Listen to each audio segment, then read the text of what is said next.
Tersangka WH, 21 tahun, warga Banyuasin, ditangkap di kawasan Desa Pulau Layang, Kecamatan Banyuasin, karena ngelari ke duit toko tempatnya begawi sebesar 44 juta rupiah.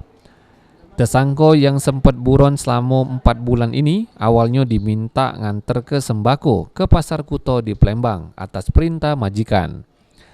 Tersangka pun tidak kunjung balik lagi. Pemilik toko yang curiga lalu ngubungi tersangka, namun tidak ada respon, sehingga pemilik toko membuat laporan polisi.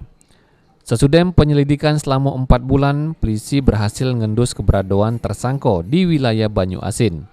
Tersangka pun ditangkap sama digawa ke Mapolsek Pemulutan. Berikut dengan barang bukti HP, 3 lembar celana lepis sama 2 lembar kaos oblong yang digunakan pas nganter sembako.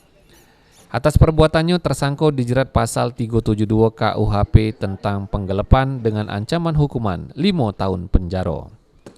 Ahmad Romawi, PAL TV.